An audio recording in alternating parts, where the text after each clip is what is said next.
Picture a caterpillar that looks like it's auditioning for a shampoo commercial. That's what I'm dealing with today. Well, I know people don't go outside anymore because they are glued to their phones nowadays.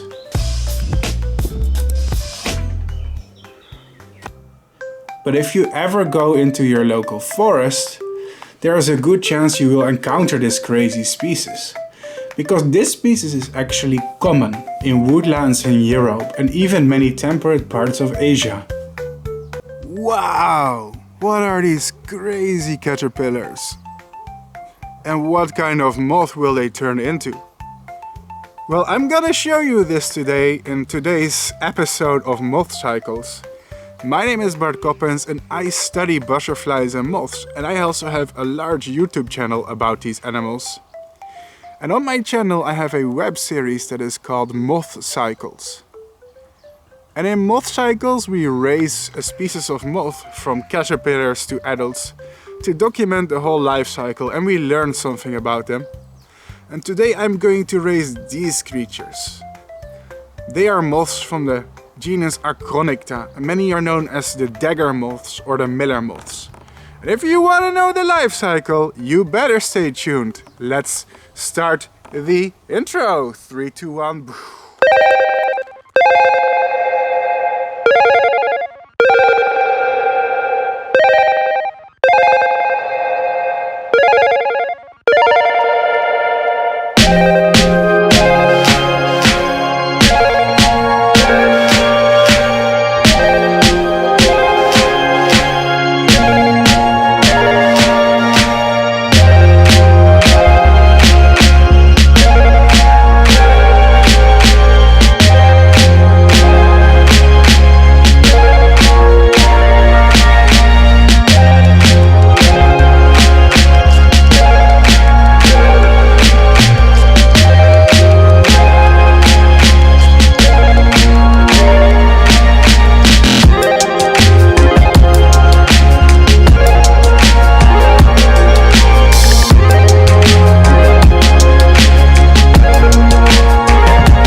what species of moth I should breed first, and you guys chose the miller moth.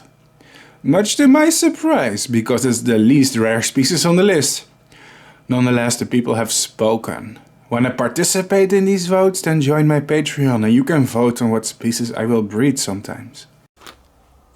If you are a big moth fan, at least I am, then you gotta watch this little video. So I have a very cute breeding project here about a classic and iconic species. In this container we find a little bottle with water, and the bottle contains the leaves of birch tree. Now this water bottle will keep the leaves fresh.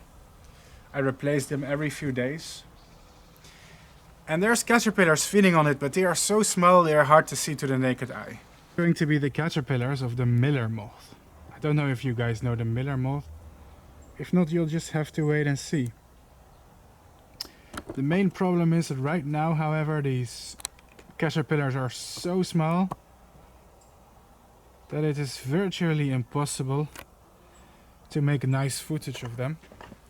Yeah, those tiny black things, maybe I'll place an arrow in the video just so you guys can show them, so you can see them. These things are the baby caterpillars of the miller moth. It's absolutely ridiculous, I know. Extremely tiny. Now if we look closely on the leaves, you'll see these orb-like brown things. And those things are the eggs. So yeah, the moths have laid a lot of eggs on the leaves as well. Some of them are hatching. And we zoom out. Yep, here's more eggs on the leaves. And they're all hatching into small baby caterpillars. Now the biggest downside to breeding insects this small is just almost impossible to show you guys the early life stages. But the first instar is small. It is gray with white stripes. And they chew little holes in the membranes of the leaves. Fascinating. Now I promise you, as they grow up, this is going to be way more exciting. But for now, we're just gonna rear them like this. In this silly, strange enclosure. There you go. Wow. Also, the moths I have been breeding have laid hundreds of eggs. These tiny little specks here on the plastic on the walls are all eggs. So these are literally hundreds of eggs that are still about to hatch. So we're gonna have a lot of babies if this project goes well. I think this is going to be an exciting breeding project. I rarely breed Noctuids on this channel, but this is going to be a big change in my content. I want to learn how to breed Noctuids as well. They are usually very small, but also adorable. And they can have really cool caterpillars. So it's just that at the moment they are so small. It's hard to show you what makes them so special. But the caterpillars, when they are fully grown, will be really cool looking. Trust me, as this video is going to progress, they are going to be really exceptional. But at first we gotta raise the small ones. So I check back a few days later. Well guys, let's see how my little cuties are doing today.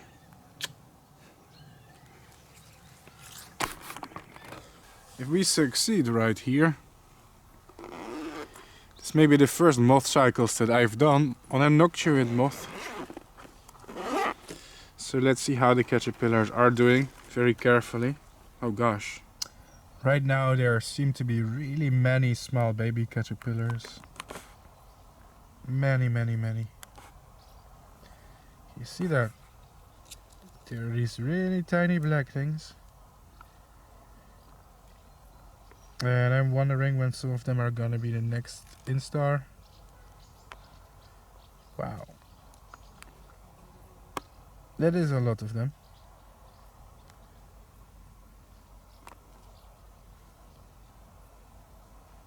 Fascinating. And on his leaves they seem to have this very typical pattern of feeding. It's leaf skeletonizing in a way. They leave the leaf nerves intact. Probably those are too tough for them to chew. I am not so sure how many we've got, but we've sure got plenty of them. Tiny little bastards. I do think they're very fascinating.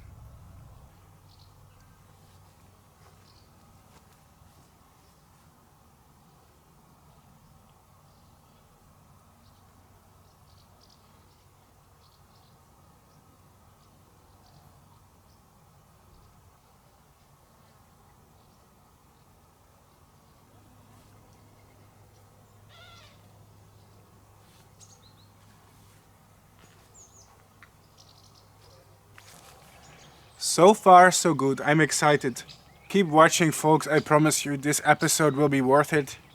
The larvae are going to grow into something amazing. This may be the first species of MothCycles.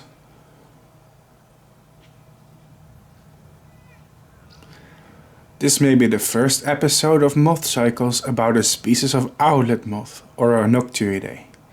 If it gets a good amount of views, I will try to breed more species.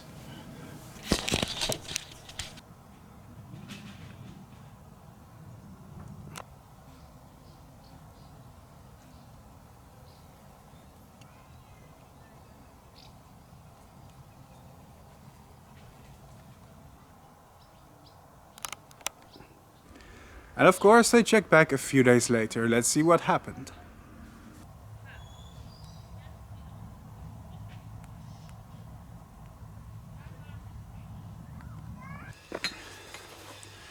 Ladies and gentlemen, I really feel as if the caterpillars have outgrown this cage.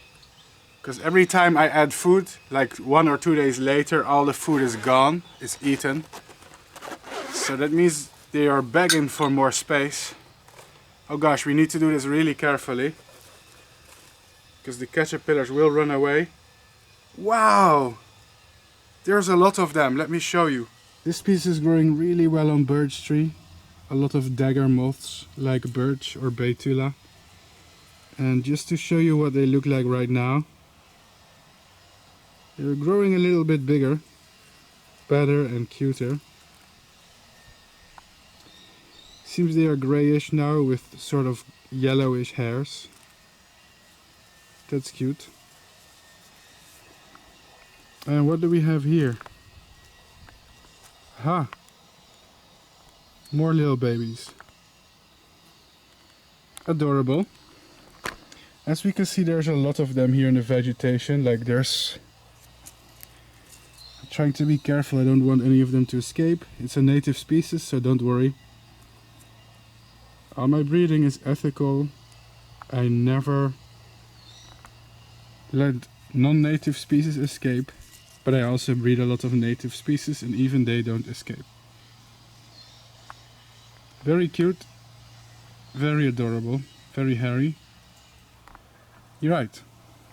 The enclosure looks a bit old and dirty. That's because it is old and dirty, but it will serve its purpose. The caterpillars do not care.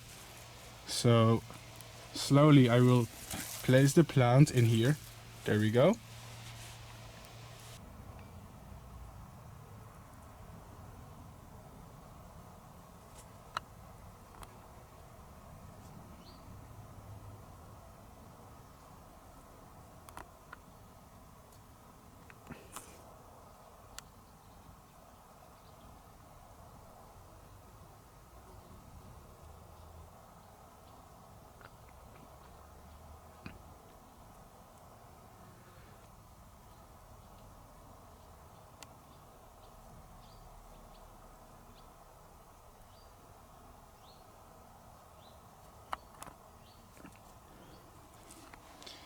And now it's also time to add some new food that I prepared. Ho ho!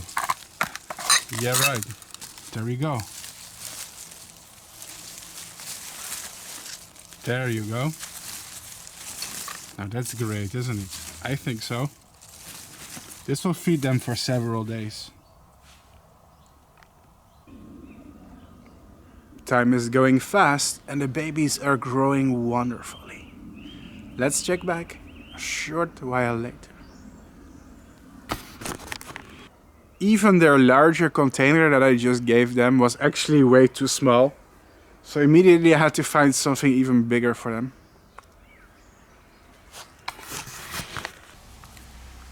Well, folks, god damn. I underestimated how much they can eat and how many I have. You gotta be careful, there's a bottle in here. I don't want the babies to get crushed under its weight. So carefully open the zipper. That's what she said. Anyway. Wow. Okay. You have to be careful with this. Oh my god. I don't know if you can see it, but it's full of caterpillars, and I'll have to make a close-up of this. In here we really have a lot of babies, and slowly maybe you guys will start to see why I like them. Because the caterpillars they will eventually be really cute and hairy. But they have, I think, one more instar to go before they become really spectacular. So, a little bit more patience, guys. What I'm gonna do is I'm gonna take this and just place the whole thing in the new cage, just like that. I'm not gonna individually remove all these larvae, that's too much effort. Just like that, and they will transfer themselves to the fresh leaves. Inside their old enclosure there seem to be many individuals who are in the process of molting or shedding their skins. That seems to be an issue right now. I'm not sure what to do about it. Should I take them out? Sometimes it can be a bad idea to disturb caterpillars who are molting. What do you guys think? Maybe we can transfer them to a piece of paper where they can safely molt. This is a big problem. There are really many of them that are molting. Wow, I think this one is already maybe the final life stage. I don't know. But look at how many there are. And the thing is, taking molting caterpillars off the surface, it can harm them. Because they spin a silk pad. They spin silk on the surface to attach themselves firmly to the surface. And this helps them molt. So if I remove them right now, it could hurt them. So I don't want to do that. That's an issue. Oh, here's a solution that's unusual. I think I want to take the second enclosure and place it inside the first one. I don't often do this. But thing is, I hope this works. I hope it fits. Well, it kind of fits, but it looks really stupid. And I'm not sure if I like it. So it's really stupid, but for now it works. And it's only for maybe 1 or 2 days. Because after all the larvae have molted, they will start crawling away to the food and start eating the leaf. And tomorrow I'm gonna take it out. It's just really bad to disturb caterpillars who are about to shed their skin. It's a delicate process and they cannot tolerate stress during it. So it's better to do it like this. I found one of the caterpillars that's fully grown almost. And it's developing its typical really awesome hairstyle. It's one of the reasons why I like these so much. They really are cute caterpillars. Aren't they? Yeah, they are. It's adorable. Just admit it.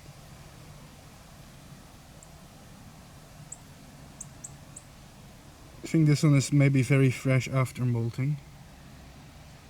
The hairs will become even more colorful. Go ahead and tell me that this is not absolutely adorable and cute. Come on, man, it is. You have to admit it, this is adorable. Look at those silly hairs, dude. They're so hairy in every stage of their life. so far. Well, not every stage of their life. The moths are not that hairy. I'm saying bullshit.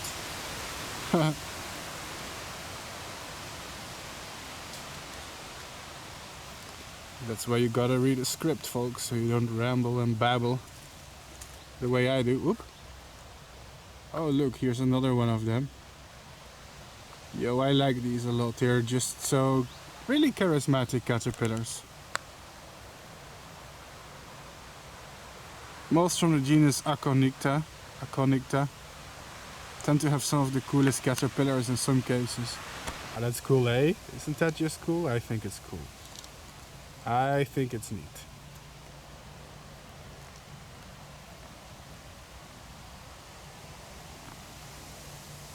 And they are well camouflaged on these leaves. From far away I wouldn't spot them. Well, they sure have grown. It's my daddy energy that gives my children a growth spurt, I swear. These tiny creatures grow fast and they sure love to feed on birch tree. How cool. And then they became awesome. I'm not joking. They became really awesome. Pinnacle of their beauty, of what makes them interesting. And I want to show it to you. This is the pinnacle. The caterpillars are now fully grown. And what you're about to see, this is what I've done all the breeding for. Oh my god. Guys, oh, you're gonna love it.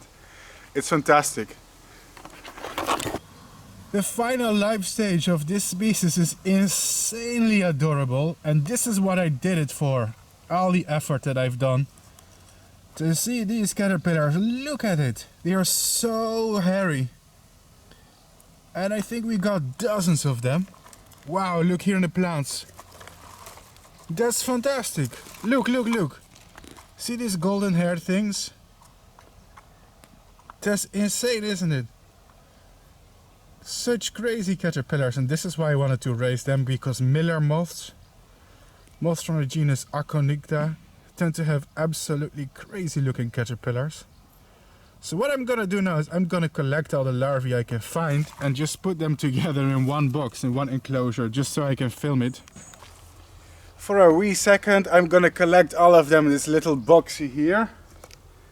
But I need to clean their enclosure anyways, to clean out all the caterpillar poop. So they do like a clean environment. The most important thing about keeping caterpillars alive is to keep their house clean, their enclosure in captivity clean. So I'm gonna take out all the larvae, give it a nice clean, give it fresh food plant, and it will allow us to make a little close-up. I mean, just look guys, just look. This is insane.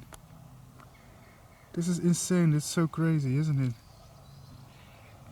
Look at their fur coat, it's so cool. Such a cool species, man. I love it. Oh my god, guys, these are insanely cool. Look at them. Look at that. These are so crazy looking. Wow. So this is really where miller moths are famous for. They're insane looking caterpillars with crazy shapes and colors in some cases. And I just raised a pile of them and I'm absolutely satisfied with the result. And I gotta say, I really like their hair color. It's very cool. It's very golden in a way. And it looks like the breeding is... Sorry for the noise. Oh god. Sorry.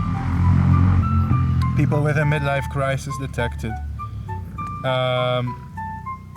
Yeah, I really love it. I think the ones with the golden hair are maybe getting closer to pupation.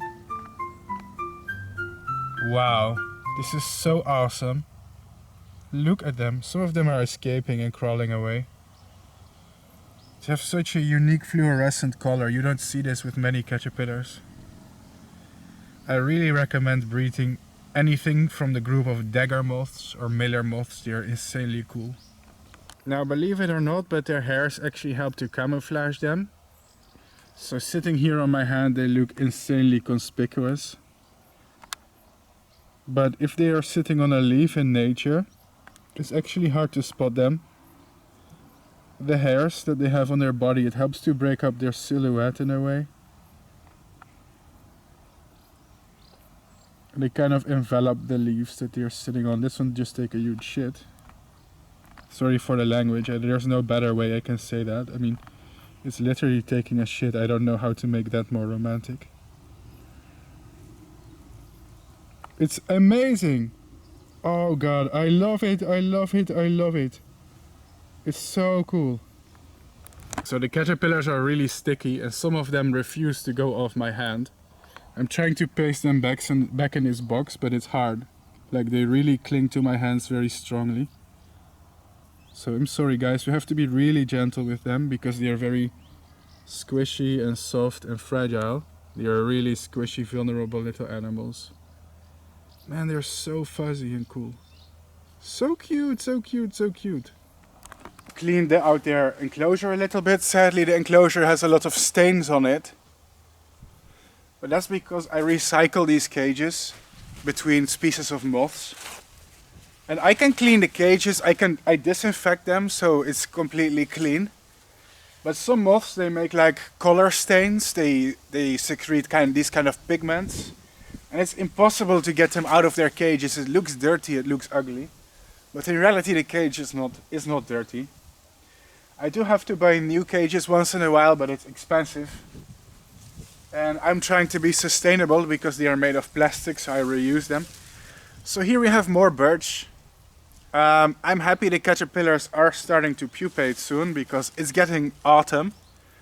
Right now is October. Typically October is the last month in the Netherlands, my home country where I live right now. October is the last month where we have actual warmth and sunshine. And November tends to get very chilly. It's when the real autumn and winter is starting and the colder temperatures. So they have about 1 month to become moths. Another thing is the leaves are gonna fall off the tree. And if they don't grow fast enough, they will literally starve. You can see some of the leaves are already turning yellow. Here's a yellow autumn leaf. It's not much at the moment. Most of the leaves are still green and juicy. But autumn is starting, it's around the corner. So the caterpillars do have to hurry up, or they will not have any food. But I don't think that will happen, because nature usually synchronizes these kind of things. Oop, there you go. How great. Okay, so their new food is ready. The thing they need is leaf litter. And for that I'm just gonna use the old leaves and place them on the floor, so they will dry out. They need leaf litter anyway. Well, when these caterpillars make a cocoon, they usually make a cocoon on the floor between fallen leaves, so I'm gonna give them some of that. Also gonna add some shredded paper towels. It will serve as artificial leaf litter for them to make cocoons. Some of the caterpillars are about to make cocoons, it's the black ones. Yeah? There you go. And this is called pre-pupal coloration. So here's a fun fact.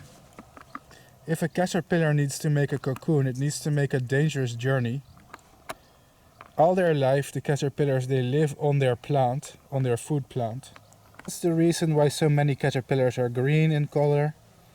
It's because they live in the foliage all their life, sitting on leaves. In a way, the leaves are their home. But the problem is when they have to make a cocoon, they actually have to leave the plant. Because caterpillars, they don't like to spin cocoons on their host plants always. Sometimes they wander, looking for the perfect place to pupate. And when they leave the food plant, their camouflage works against them. You can imagine this green caterpillar is going to attract a lot of attention if it has to wander over the floor to look for a place to make a cocoon. So what they do is they change color about 48 hours before they make an actual cocoon. They change color. This is called the pre-pupal color, and a lot of species do this. And this way breeders can tell, oh, my caterpillars are fully grown. They are going to spin cocoons. So let's place them in here. I'll place the brown one in here. It's gonna wander around and make a cocoon. I'll place the green ones here on top so they can find the fresh leaves. What I really appreciate about them is that these are local animals from my area. On my YouTube channel for many years, I've been breeding many exotic species from foreign countries. And there's nothing wrong with that.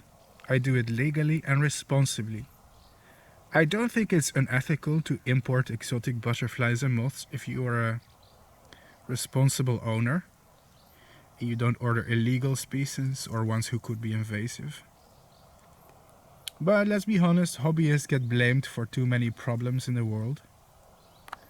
Most invasive species are introduced in Europe or the United States through cargo, shipments, farming, industry, large companies, not hobbyists like me. Butterflies and moths are going extinct worldwide because of habitat destruction, because of greedy companies and greedy farmers destroying the environment, and certainly not because hobbyists raise them in captivity. So people get the wrong impression. But it is nice to do a native species, you know. It helps us learn about the species that are in our direct area and our surroundings. And I do believe that sometimes it's important to not push the narrative that you always need big and exotic things or rare things in order to have an interest in these animals and experience them for yourself. There's a lot of local species in your area probably, unless you literally live in Iceland. There's always some local species that you can raise that are cool. I'm gonna put them back now, they're starting to escape.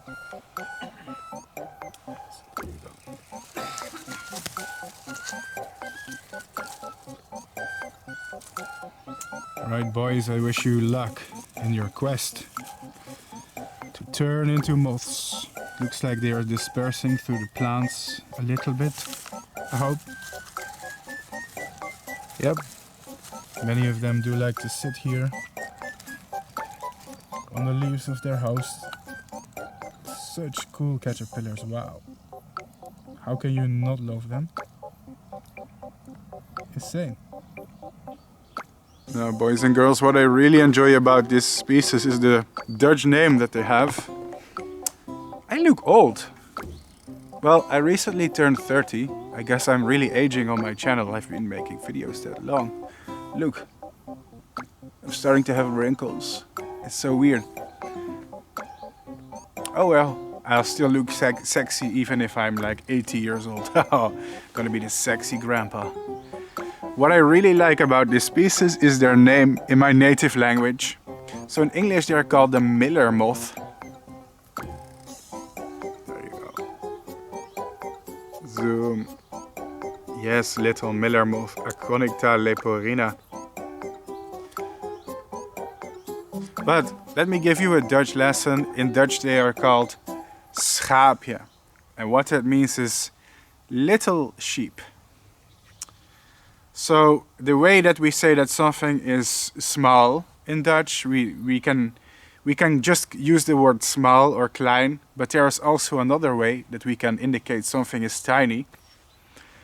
It's by adding the suffix je to it. For example, a cat in Dutch is kat. Cat, kat, cat, kat. Sounds the same, right? But a little cat, you can call it a katje. That's funny, right? Another example. Bart is my name. But if you would call me Bartje, that's kind of endearing. It means little Bart or small Bart. And in Dutch, this one is called schaapje. Schaap means sheep, and schaapje thus means little sheep. And I just think that that's cute, honestly, because they are little sheep. It totally makes sense. How cool. It could be the last time that we enjoy their... Sorry.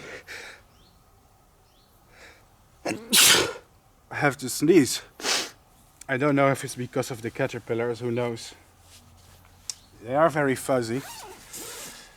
It could be the last time that we are enjoying their cute little hairs.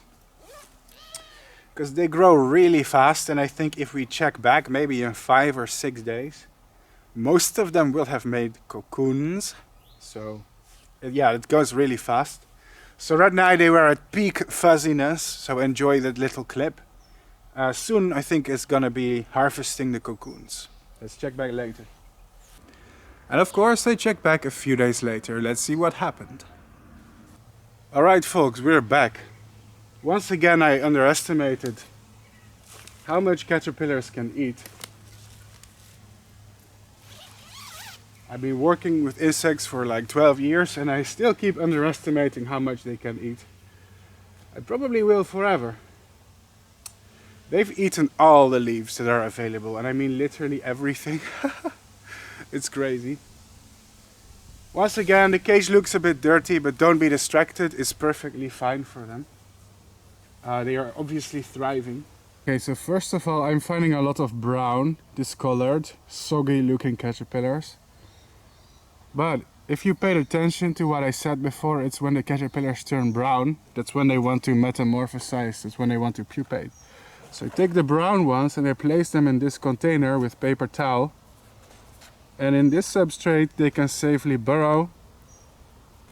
I'm not gonna add any food because they are done eating. Don't pay attention to this stuff here on the background. I'm cleaning the enclosures. So yeah, so these brown caterpillars, if they turn this color, you know they are not going to eat anymore. They don't care about food. They just care about pupating, and give them a nice place to do so. I like it when species give you a color indication that they want to pupate. It's very convenient in my opinion, you know. It's very easy to see that they are indeed fully grown.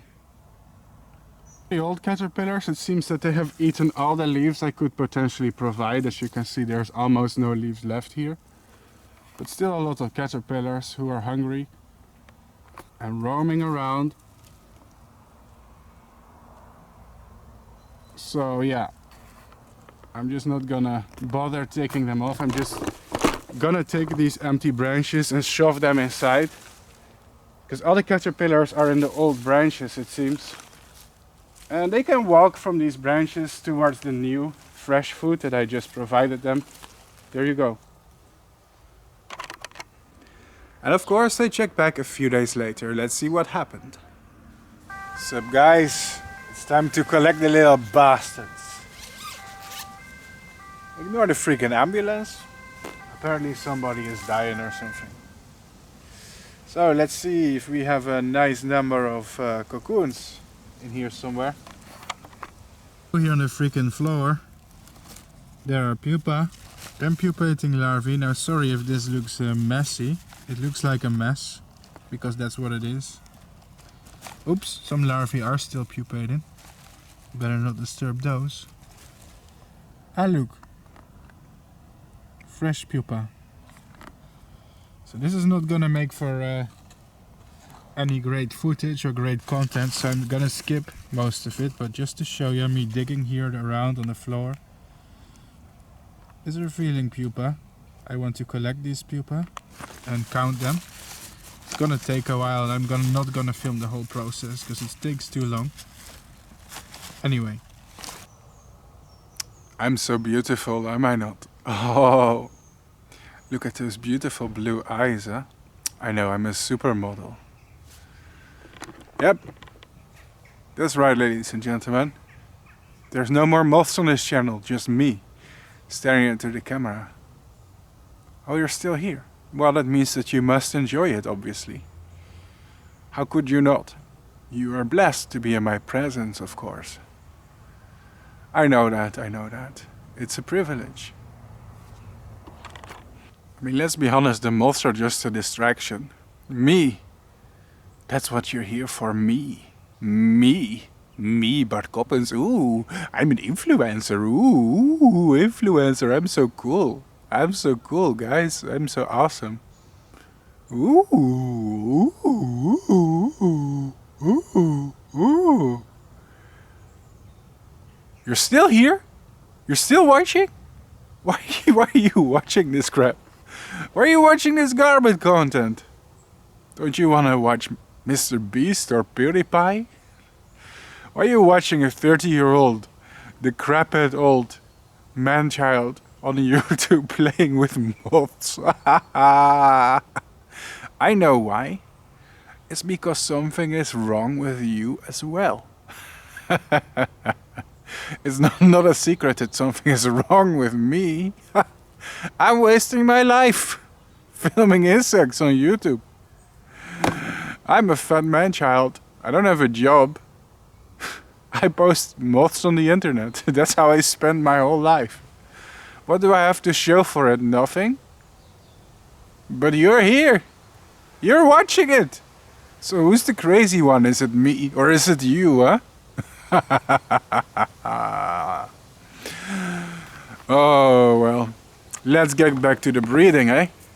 What's wrong with my hair today? It looks atrocious. It looks like a helmet. Anyway. Guys, I have something to show you. Something to show you all. So there's two things I mainly found. One of the things I found is something called pre-pupa. I don't know if you know what those are. But these are caterpillars who are in the process of pupating, essentially. That's why they are called pre-pupa. They're about to be pupa very soon. And there's many of them. So maybe I kind of misjudged how long it would take for the caterpillars to pupate. I expected all of them to have pupated, but many of them are still caterpillars in the pre-pupal form. If I would have known that, I would have waited a few days before taking them out, but it's fine.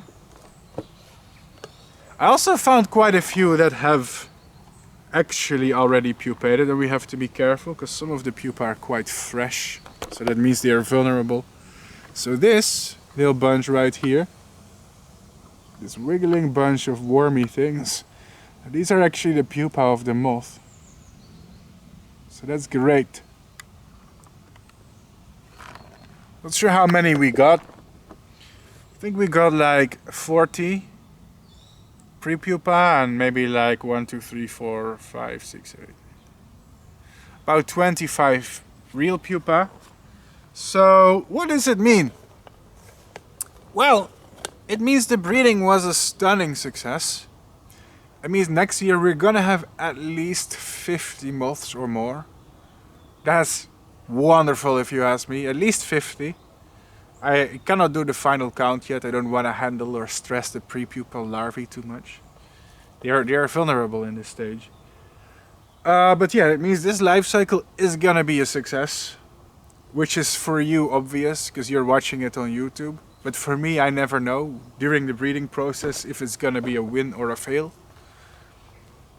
Breeding butterflies and moths is not that easy. Sometimes it can be difficult. Sometimes it fails. So it's always exciting if I get a new species to find out will I be successful or will I fail. So yeah, I'm winning right now, and it means we're gonna have the first MothCycles episode in the future about a Noctuidae moth.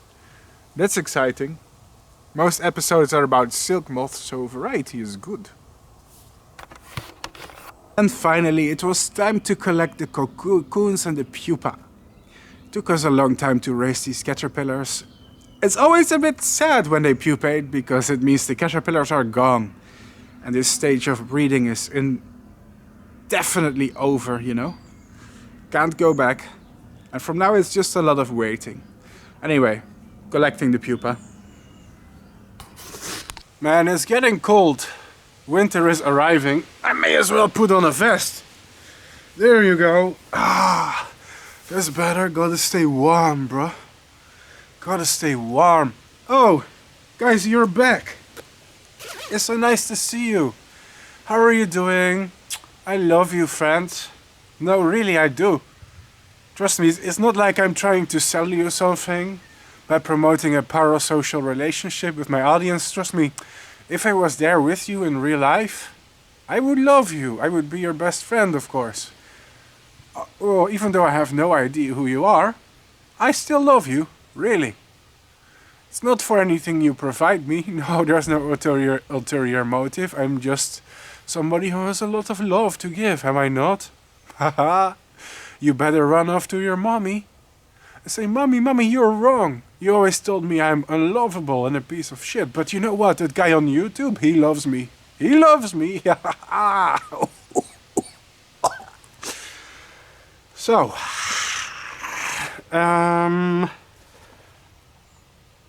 my caterpillar is pupated. So therefore we are going to harvest the pupa. I'm gonna take this camera. I'm just collecting these pupa for a second. So this is the box where I placed the prepupal larvae.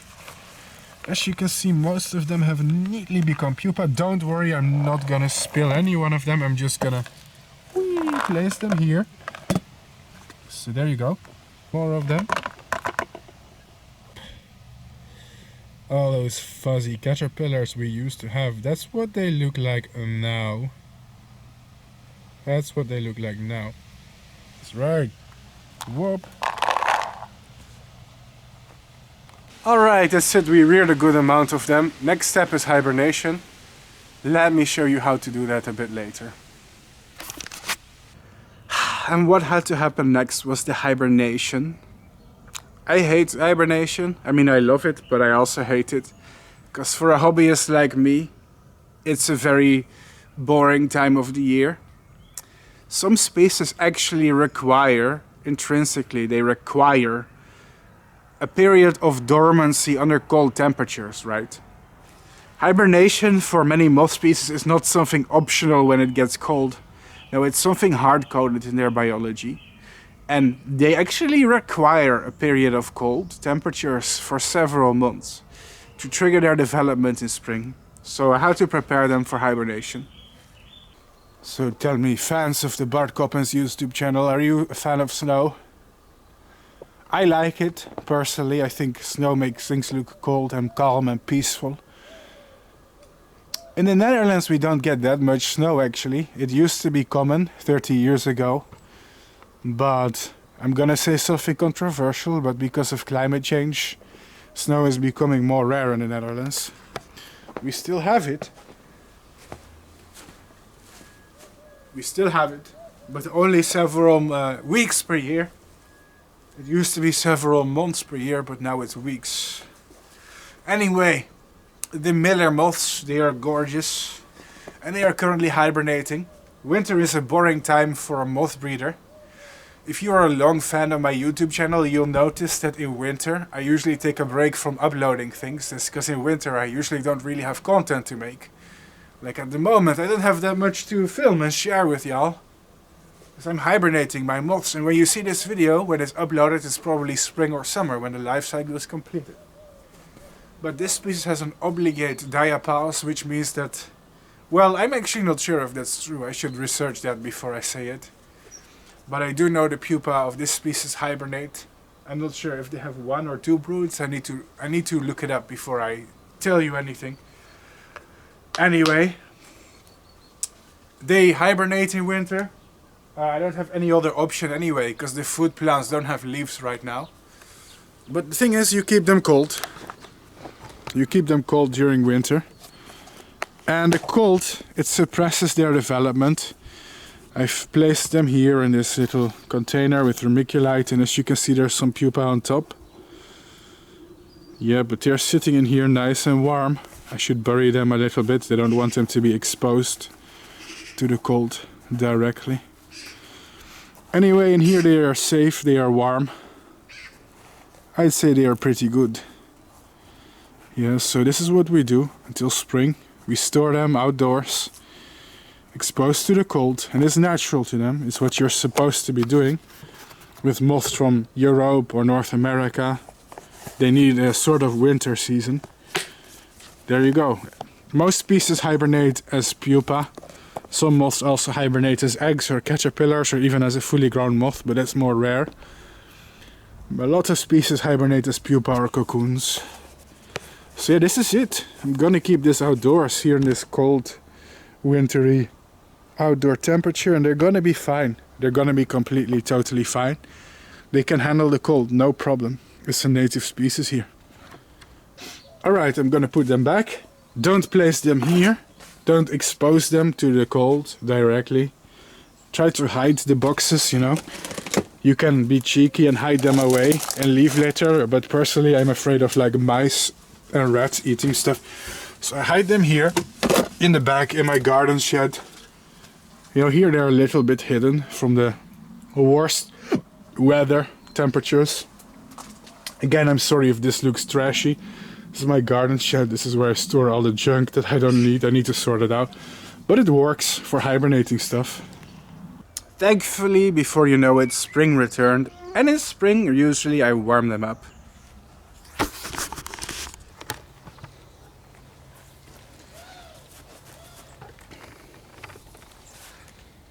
Well, ladies and gentlemen, spring is returning in my country.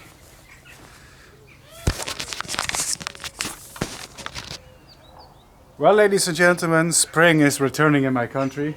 It's been a year since we did anything with the Miller moths. Well, that's not true. It's been maybe more like 5-6 months. This hobby is a lot of waiting. Now I could show you a very fancy compilation of spring with flowers, you know, and sunny weather and cute animals.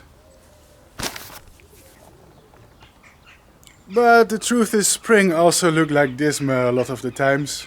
Grey skies, rainy, humid weather, a bit depressing. Spring is like this strange transition from winter to a more sunny season. You know, you get nice days, but you also get some very drab days like today. Anyway, I thought it was time to take my Miller moths out of hibernation. I noticed that the birch tree started budding, and my caterpillars will eat birch tree.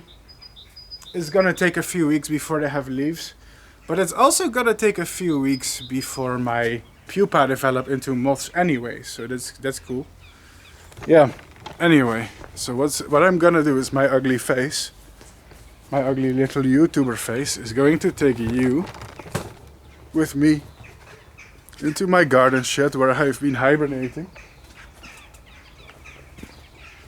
The insects, they've been hibernating here in a styrofoam foam box.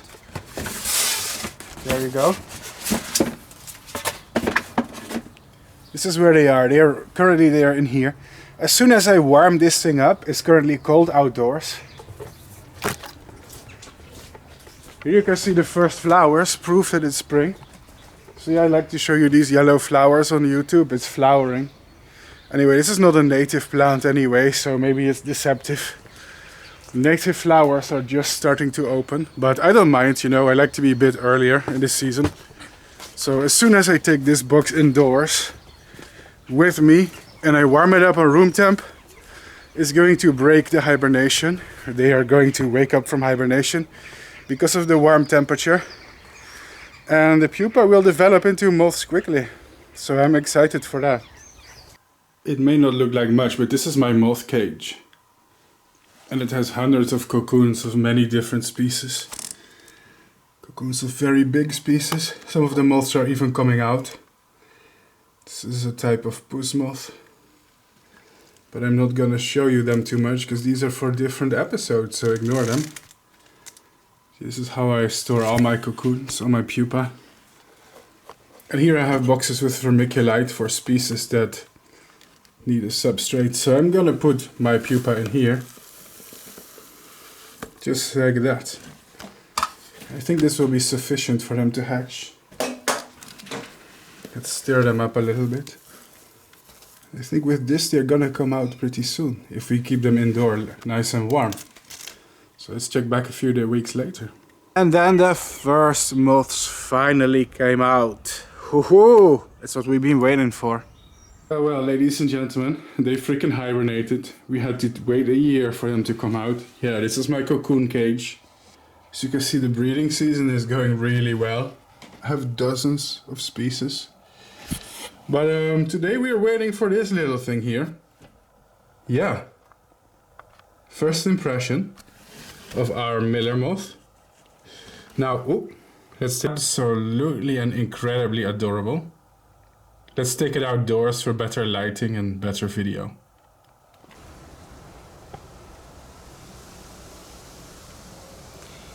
Well, ladies and gentlemen, here it is. What do you think? Do you like it? Leave a comment. What are your opinions? Personally, I like this species a lot. I think it's very cute. Very cute little Noctuidae moth, little owlet from Europe. And in my country it's very common. But the life cycle is really worth it. You've seen how awesome the caterpillars are. Now, I need to make a confession about my channel, guys. I noticed that in the past I have a habit of just filming big tropical species, you know, the big impressive ones like moon moths and atlas moths. Of course, big colorful exotic things get the most amount of views. But I've decided to change, you know, my channel is about celebrating biodiversity, celebrating the diversity of life and everything it has to offer, and having compassion for the smallest, tiniest, in a way, most insignificant creatures, if you catch my drift. And I think important part of that is also taking a look at the smaller stuff. So I'm going to raise more native insects from my home country, the Netherlands, even if they are a little bit small and unassuming. Of course, I do not want to diminish the beauty of this insect right here, even though it's just white, gray and black. I think it is adorable. And breeding them gave me just as much joy and happiness as it does breeding big exotic stuff, in my opinion. I think it's really an awesome little insect. I'm very pleased.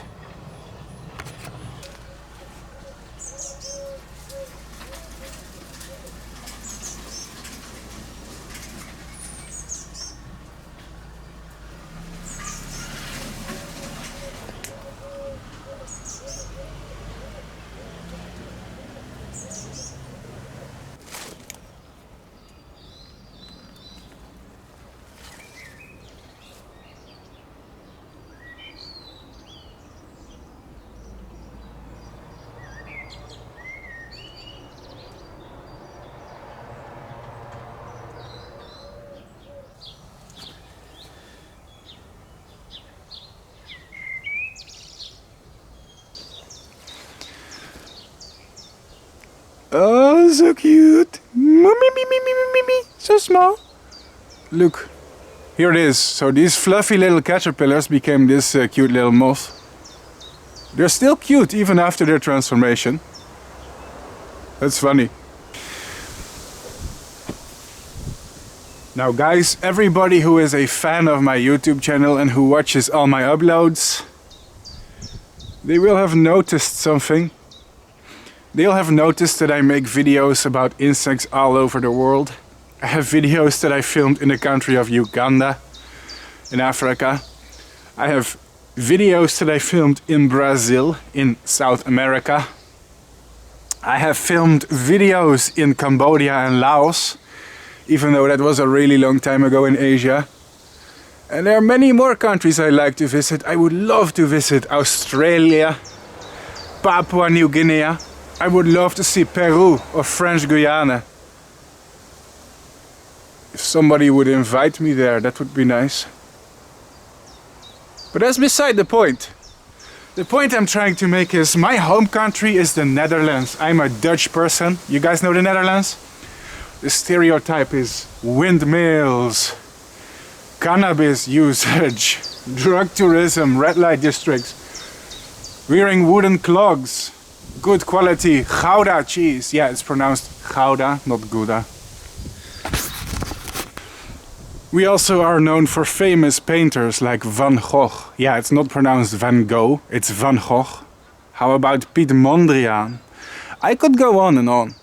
But here's the thing, ladies and gentlemen, what the Netherlands is not really known for is moths. I don't think there's any country that's really known for moths though, let's be honest. But the thing is, on YouTube I'm always filming these big, impressive, exotic species. But I decided since recently I am going to show you more moths from my home country than Netherlands and Europe. And yeah, these are smaller in most cases than the big exotic stuff that I usually post, but You guys are just gonna get used to it, because I think Europe and the Netherlands deserve some attention as well. And let's be honest, this is just a really cool species. Things don't always have to be super big or showy in order to get some love and appreciation. And also these moths are easy for me to obtain, because I literally have them in my backyard. You know, I'll have to find some caterpillars or a moth and make her lay eggs. Anyway, this moth is the first one to come out. I will place her in the enclosure. I'm not sure, I think it's a female, so that's good. If we get a male, maybe we will get another generation of moths. So it's a really easy species. If you live in Europe and you prefer to raise native species, then pay attention to my channel. I'm gonna show you how to do it. And then more moths came out. Of course, I want to show you what that looked like. Check this. What do we have here, ladies and gentlemen? A second moth. I sprayed the enclosure with water to keep them humid. The cocoons at least, and this moth seemed to be covered with droplets, and it actually shows how the wings of a moth are waterproof in most cases. They don't really get wet. The wings repel the water. So the droplets are like oil.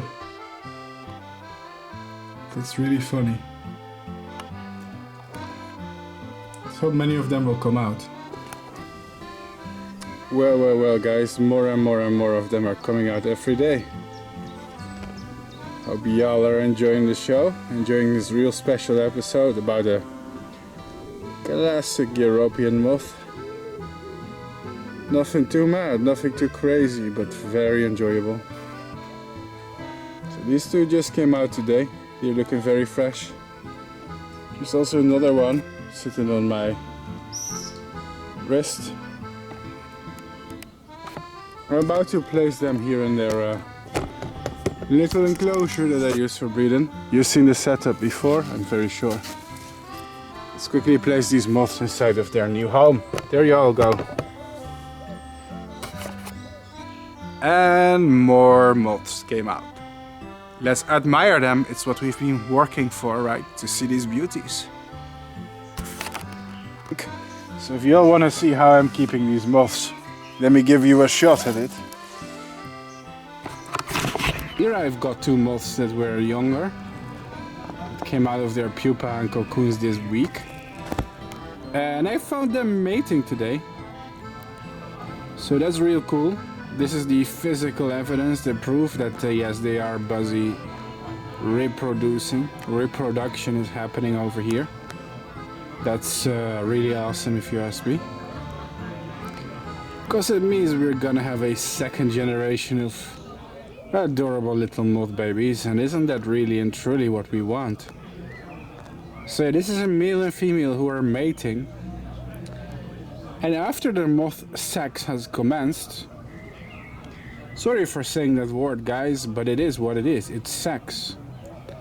Moth sex. I'm not saying it to be childish here. Like, it's literally what it is. Right? We don't sugarcoat it. It's nature. Animals have sex. Humans have sex. It's how we reproduce in many, not all cases, but in most cases. There you go. Wow. So that's cool. See that?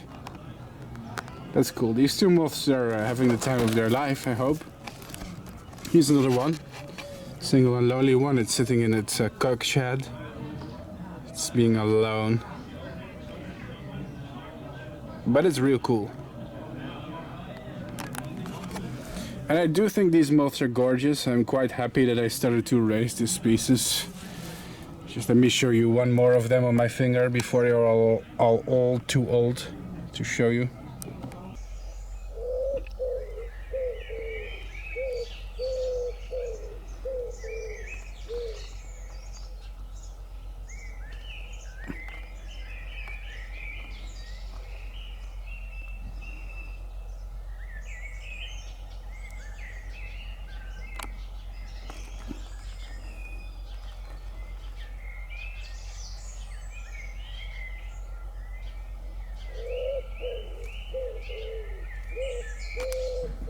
This is a cup of sugar water, honey water, that's why it's brown.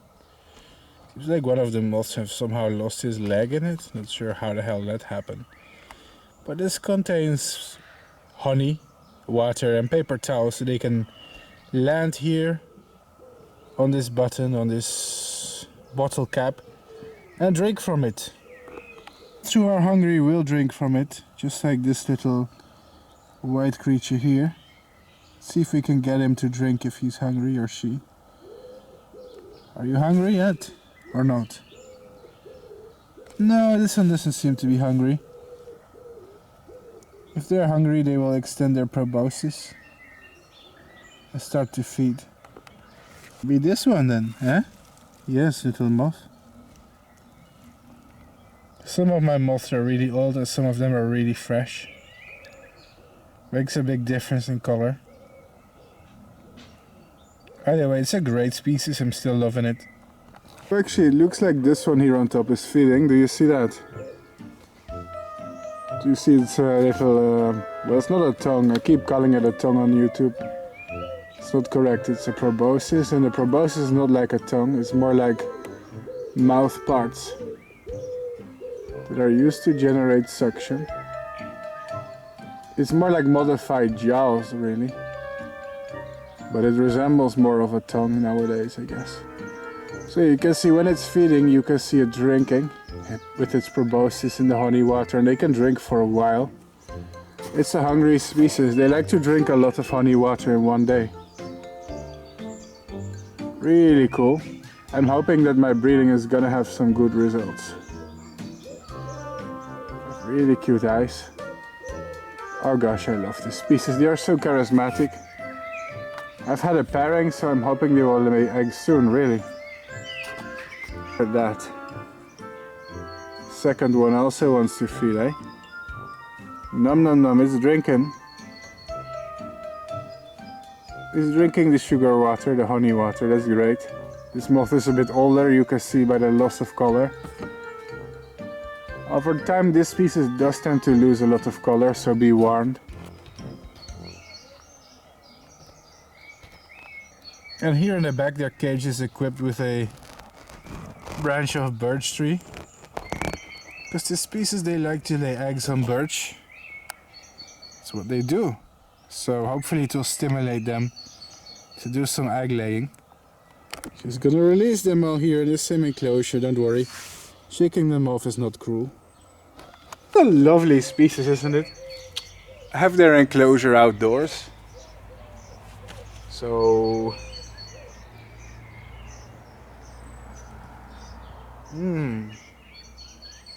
That's great. Well, we had a pairing, I'm just really waiting for that female to drop the eggs, you know, I'm really waiting for that. Well, as time progressed, I noticed these moths can live for a longer time than most of the moths I raise on this channel. That's mostly because typically I raise silk moths like Saturnidae or emperor moths. A lot of them don't feed and only live for a week, but these can actually feed. So they have a slightly longer lifespan. So about 2 weeks later, I returned to see how they were doing.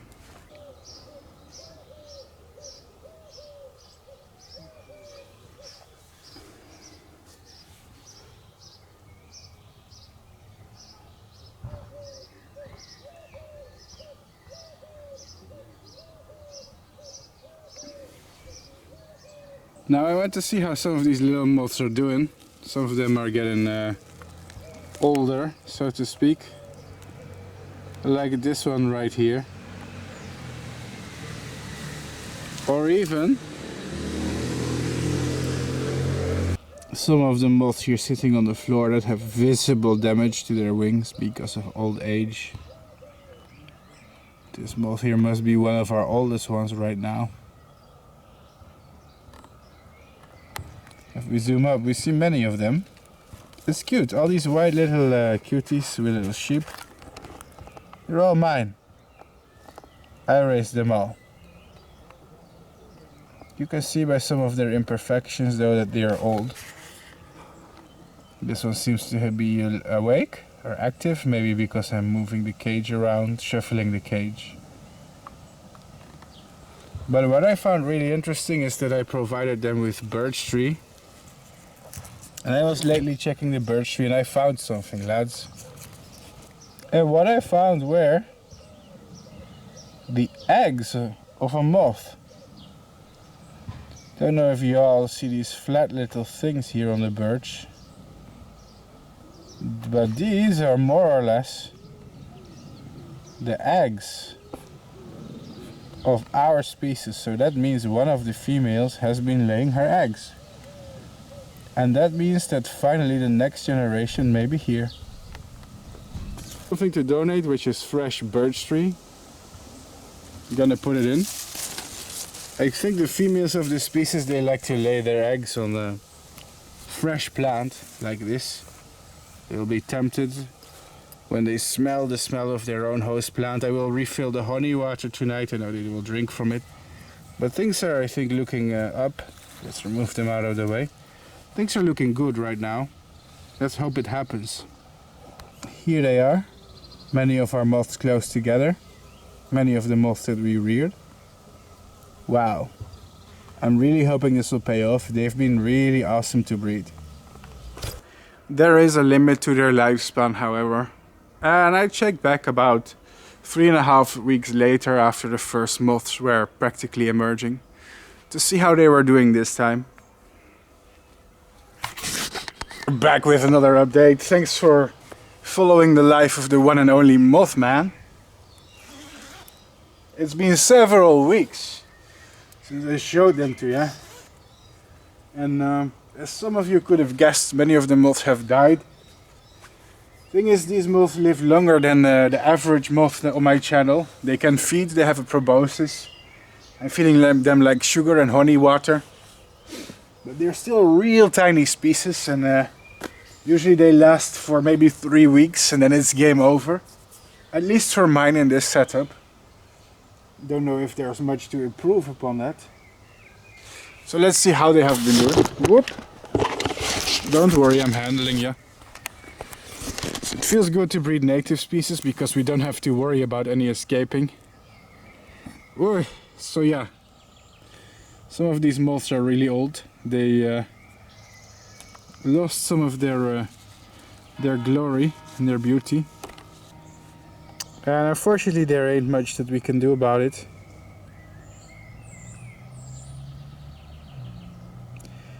There ain't much we can do about it. Sorry guys, these moths are short-lived.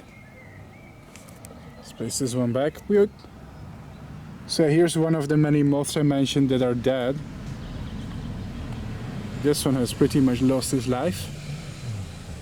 Rest in peace, buddy. Well, guys, as we can see, many of the moths have expired. These are the ones who have lost their life. They are dead. They are dead as they can be. That's the downside of rearing these tiny species. They typically do not last very long. What am I gonna do with them? I guess these are gonna be food for the birds. Whoop. Sorry. It is what it is. The birds will eat them. When it comes to egg laying, I do see some traces of it. These black little orbs here are in fact the eggs. And I think they are fertile. So that's cool. Just gonna pick the leaf with eggs on it. And put them in here with some fresh birch. So when the babies hatch, they can immediately start to eat. That's interesting. There are some leaves here, I think, with what looks like fertile eggs.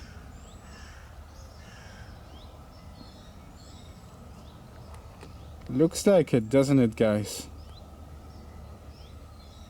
Yeah, it does. Okay, let's bring them in here. Yoink. Even though they have become ugly now, it seems that there's still plenty of moths in here. Such as this one.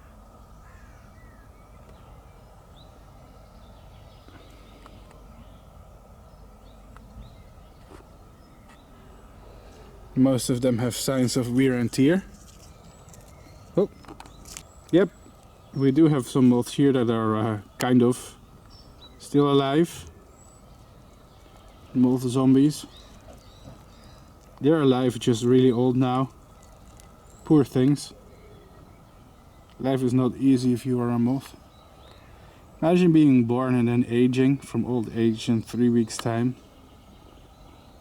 Not a very pleasant life, I imagine. But what matters is that they are alive. So that's a good thing, no? My next pro gamer move is to add more birch tree. They will lay eggs on it and young caterpillars will feed on it, so that's good. I want the young caterpillars to start eating right away. Hopefully that helps.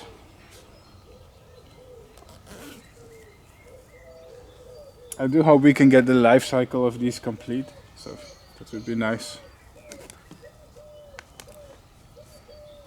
Anyway, should not be an issue, I hope. Let's see. There you go. Let's see what happens. Ah, yes. And then the last moths died. Yeah, they don't live forever. After about 4 weeks, they were spent. They are still relatively small moths that have definitely a limited lifespan, even though they can feed and sustain themselves more than the moths I usually raise. They are still tiny insects with limited lifespan. So eventually they died. Well, it's been several weeks. And spoiler alert, I feel like finishing the video. A lot of the pupa that we had actually didn't come out. And I feel like either some of the pupa emerge really early in the year and the rest comes later. Or a lot of my pupa are gonna hibernate a second time, which would drag out the length of this video by a lot. Now, if more moths emerge, then I will continue to make this video. If not, I'm gonna end the video here. So, we do have a lot of birds that I had in their enclosure, and I do notice something.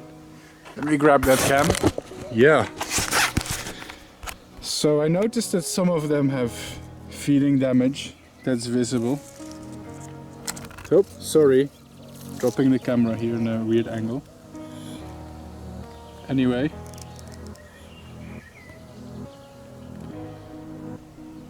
Here's the caterpillar.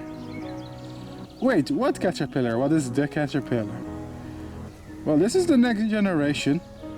Turns out that they have been breeding actually, and those eggs I showed you before were fertile. It's just hard to notice because the babies that come out are super ultra small. But now they've been growing and getting bigger, and I'm starting to realize that we have a second generation of moths that's developing in here. It's a bit of a hassle to find them because they are very well hidden. And many of them are really small in this life stage. I'm sure if we keep searching we can find some, like this. Some more caterpillars. So basically the birch tree right now is full of caterpillars in various sizes. Which means that yes, they have been breeding. And the life cycle is completed. Which is great actually. Themselves are pretty much dead at this point. They don't seem to live very long, even though it's a species that can feed. Even with feeding they don't live very long. That's unfortunate, rest in peace. But the bloodline is continuing. I have here babies. What am I gonna... It's a native species, so it probably doesn't matter if I feed them to the birds. Enjoy birds, it's bird food. Anyway.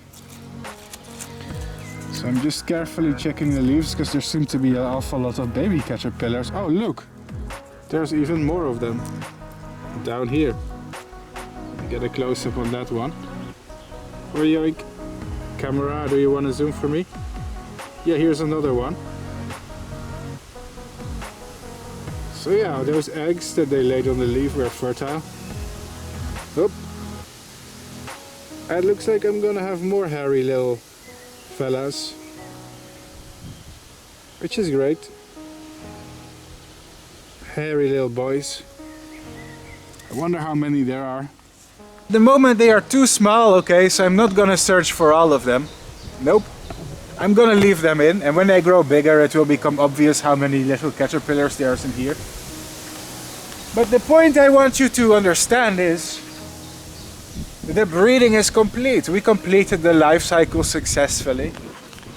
We went from eggs to moths to caterpillars, I guess, to eggs and caterpillars. So generation number 2 is growing here. MothCycles episode completed. We did it. We made it to the finish line. We did it. Oh, the sun is roasting my eyes. And that is the end of that, folks. Spoiler alert, I did actually manage to raise many more of them. Funny how these little caterpillars grow from a modest pipe cleaner to looking like they had just rolled out of a barber shop after a particularly buzzy Saturday. That being said, having a caterpillar that is too hairy is also not desirable. Sorry for those visuals. I do hope you enjoyed it. This episode was the first choice of the people of my Patreon. It's thanks to you that we are breeding them. You voted for it. The most annoying part of breeding them is honestly just that the babies and eggs are very small. Something that is tiny is just hard to manage. Oh, come on, again? What I say is true though. The small size of the eggs and babies make breeding a little bit tricky in the beginning, even though the rest of the life cycle is very, very easy. Feeding the adults can also be demanding. Sometimes they have trouble finding the food in captivity, and as a result they struggle to adequately feed. Thus you have to make sure they are well fed. And yeah, playing with sugar water or honey water is messy. It spills everywhere and makes a mess. Don't you hate that when you make a sticky mess? Sorry for that again. Mentally I'm 14 years old. Anyway, that was all. Now it's time for some serious biology and education. Ah yes, the miller moths, or dagger moths. Moths from the genus Acronicta, from the family Noctuidae, or owlet moths. I kind of have a fascination for this genus of moths, to be honest. At first glance they seem drab, almost unremarkable. But below the surface there is something incredible. Something everyone needs to be aware of. Can you guess what it is? Spoiler alert, it's their caterpillars. Take a look at the elder moth, for example, Acronicta alni. How awesome! Or what about the sycamore moth, Acronicta acaeus? Or Acronicta incita, the fingered dagger. So amazing! Acronicta cinerea, the sweet-gill moth. My. It's crazy how these somewhat unremarkable moths have insanely colored and shaped larvae. Or how about the retarded dagger moth? Yes, that name may sound offensive, but it's not. In Latin, retarded basically means either slowed down, hindered in tempo, or dented. I don't know the origin of the name or why somebody named this species this way, but it could refer, for example, to the dented shape of the caterpillar maybe. Who knows? Don't worry, it's not an insult to people with cognitive disabilities. You are safe here. And this is the grey dagger, Acronicta psi. Wow, I could go on and on. Oh yes, the caterpillars of dagger moths may be some of the most awesome and unique types of caterpillars that one may be able to find on the planet. They are very common in North America, Europe and parts of Asia.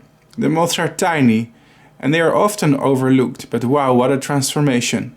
The early life stages are the coolest. Kind of like how I peaked in high school. Maybe we'll get more species of this genus on my channel in the future. Who knows? It depends on how many views this gets and on the support I have. But today, oh yes friends, today we are talking about Acronicta leporina, also known as the miller moth. You've just witnessed their life cycle with your own eyes. Yoink! Let me tell you something about their biology then. This is a very sophisticated map that took years to develop, which means 1 minute in Microsoft Paint. Honestly, I didn't really bother to make it overly accurate because I didn't manage to find accurate data for their eastern distribution. The species has been documented throughout Russia into Japan and the Far East, but where their range begins and ends in Asia is kind of difficult for me to say. So take this map with a grain of salt. It is only accurate if you take it as a bit of a generalization. The species is mostly found in woodlands. They need the presence of certain species of trees to complete their life cycles. They are also found in parks, woody suburbs and gardens, so long as the types of trees that they prefer are present. This species seems to be somewhat adaptable. They also have been documented in more open terrain, such as heathlands and even bogs, so long as there is the sporadic woody tree to support the population. Most important for this species is the host plant birch tree. That's right. The most important host plant for this species overwhelmingly is birch tree or betula. This tree is crucial for the species and their main preference, but they can also use populus or poplar tree, alnus or alder, and salix or willow. Any environment with plenty of woody vegetation that contains mostly these species is one that can sustain the miller moth. This species seems to have a partial second brood. This means that in most cases the pupae will hibernate and the moths produce mostly one brood per year, but a smaller percentage of the pupae create a second brood in the same year. That being said, there is some uncertainty around this data. In some cases, species can have what is called a bimodal emergence pattern and create one long extended brood, which almost appears to be two broods if we just look at the data. Personally, my pupae of this species so far have always hibernated when I breed them. If anyone has ever reared this species just like me and produced moths in the same year, do leave a comment. That would be an interesting and useful observation. Moths are generally found from May to August. The moths can feed. It has been proposed that they feed on sweet substances such as tree sap and fruit juices. The species appears to be common, at least in woodlands, in most of Europe, and in fact is one of the few species that can adapt to suburbs and even city parks. Great! You guys are really weird. Did you know that? Yeah, you. You wanna know why? This was a Patreon's Choice episode. Sometimes the people on my Patreon are allowed to vote on what species I'm going to breed next for YouTube. That's right. Yeah, and I put a little poll up on Patreon. What species am I going to breed and film next for MothCycles? And you guys chose the miller moth, Acronicta leporina. Well, that's fine and dandy, right? Democracy. It's what people want. Democracy manifest. Well, the thing is that all the other species on this list were really, really rare. If you look closely at the other options, it includes one of the rarest moon moths that you can probably obtain in captivity. Probably next to species like Actios chapai. It was Actios netuferi is one of the options. One of the other options was Anterea montezuma, a very rare silk moth from Mexico. And people chose what is essentially a very common and widespread species, the miller moth. And you guys actually taught me a valuable lesson by doing this, because I started to think, you know? Because for this YouTube channel I'm always thinking about, what are some really rare species, you know? Some really unusual, rare species that I can show off to impress my viewers. But my realization is as follows. People don't really care, you know? Like rare species of moths and butterflies that are really obscure and nobody knows about. That's the kind of stuff that hardcore bug lovers like me appreciate. But most people watching this probably just want to see the common stuff they see in their backyard. They want to learn about the species they see every day, that are in their area, perhaps. Another reason is the caterpillars are really cute. They are really hairy and cute. So it's probably the cute element that wins over the rare element. Cuteness sells. Anyway, democracy. I am not complaining, you guys chose, here is your episode. And if you are a member of my Patreon, you can vote as well. You can vote on what species I am going to breed sometimes. I don't always do these polls, but occasionally, when I can't make a choice, I'm like, let's make the people choose who support my channel. The reason I have a Patreon in the first place is because of this.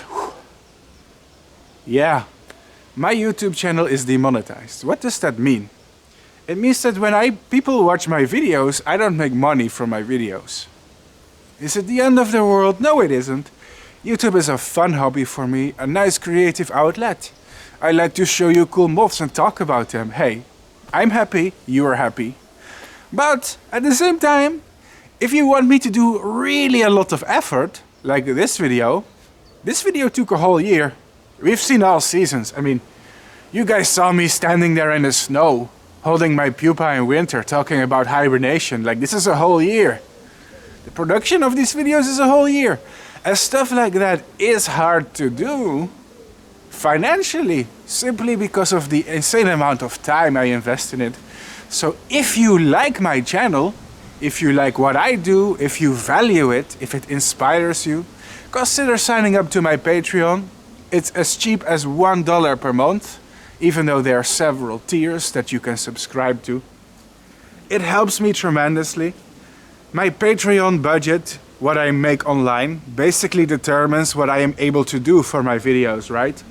And the bigger and better my budget, the more species I can obtain, the more resources I can use, the higher the production quality. So it's basically like exponentially, the more people support me, the cooler my videos are going to be, the more time I can invest in this channel instead of having to work part-time. Anyway, not to talk about boring finances, right? I am not a charity case, I am not struggling to pay my bills. I have a middle-class family. Don't give me your money because you pity me. I want it because people like what I do. It's entertainment. You like the show. It's like buying a Netflix subscription or a Disney Plus subscription to see your favorite movies. Except that your movies are already free and you have to pay afterwards. I mean, you don't have to. It's free. Only do it if you are willing and able to, of course. I'm always awkward about this subject because asking or bringing up crowdfunding feels very entitled sometimes, and I don't want to be like that. At the same time, it's necessary at least for the survival of these long videos. Also, if we reach a certain goal on Patreon, like a certain level of support, then I make a special video as a reward. And we are very close to a few of them.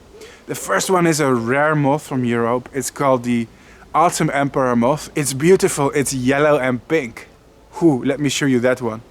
The community can get to $475 on my Patreon account.